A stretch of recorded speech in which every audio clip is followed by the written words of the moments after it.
we're going to be joined by telephone by the Department of Education spokesperson, Steve Mabona. Steve, good afternoon on that note, and thank you for being with us here on The Week Ahead on the SABC. Good afternoon, and to all our viewers.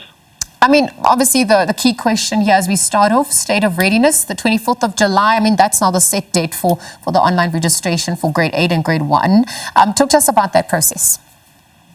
Thank you very much. And we just want to say it's not a system that would not, make parents to access schools, but it's the capacity. And we'll encourage parents to apply between the application period, that is from Thursday, the 24th of July, up until the 29th of August. So if they apply during that period, they will then be placed accordingly. We're starting with the placement process on the 16th of October. That's when we'll be sending information to parents for them to say which schools will their children be going to in 2026. Okay, and thank you for speaking to that, because obviously crucial to this process is the documentation that's also needed. And so for those who are listening and really just need more information, just reiterate, what it is exactly they will be needing as they get ready for the application process online. They need the necessary documents, which will start with the identity document, and we then need the immunization card for those that are going to grade 1. And those that are going to grade 8, it will be a report card. And we then need besides the report card, then we need a certification. Children must be certified. And we need a proof of address. Those are the 4 documents that are key. Okay. And talking about addresses, we need, parents not to borrow addresses. Let's use addresses of where we stay, so that we can then prioritize as per the regulations, because we start with where people stay before moving to siblings and previous schools. The third one will then be those that are working closer to the school, and we move to within 30-kilometer radius, and lastly to be beyond 30-kilometer radius. Yes. Okay. And thank you for speaking to that, because, obviously, beyond that, there's also the question about fairness in terms of placements, particularly for those who apply earlier or later.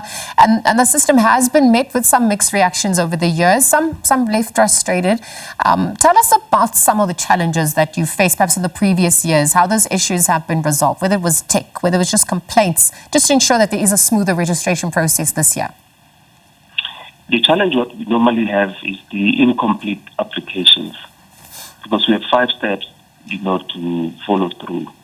The first one, parents need to create the credentials, and secondly, they then need to, confirm the address, then create, credentials of a learner detail, and then they apply into the schools that will be appearing facing themselves on the addresses that will be coming in terms of the schools that will be in the feeder zone. Then the 5th one, it will be for them to upload documents. So oftentimes see parents ending on step 3, some on 4, and some not even submitting documents. And if you don't have documents, it becomes a challenge for us to place. So we just want to caution parents to make sure that they go through the entire process, go through all the steps. And if they want a tutorial, we have a video tutorial that we have uploaded in our social media platforms, and our website is there. They can access it and make sure that they don't miss any step.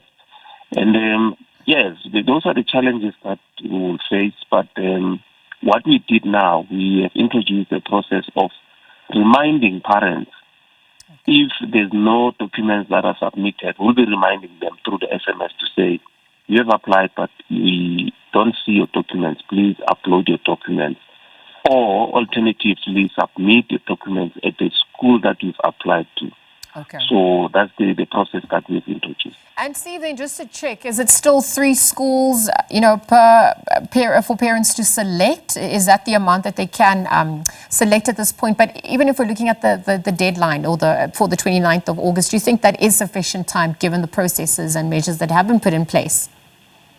Definitely, this is ample time. I mean, you Okay. will remember that on the first day, probably will be recording over 100,000 applications, or applicants will be probably around 50, and then we move to by the end of the week, we'll be sitting at over 200,000. So by the time we close, we know that there will be actually no one outside, unless those that are going to come late and say, well, I was not aware, or I was not coming to Gauteng, those that are coming from other provinces. But it's ample time that we provide to parents, and that's why we call upon them to heed to their call. They don't have to come on the first day, all of them, because it's not first come, first serve. We utilize the criteria to place. Okay. Well, I mean, thank you also just for speaking briefly to that special circumstances, especially if you're not in the province, and obviously the issue of internet connection, but you did touch on how they can actually go to the schools as well.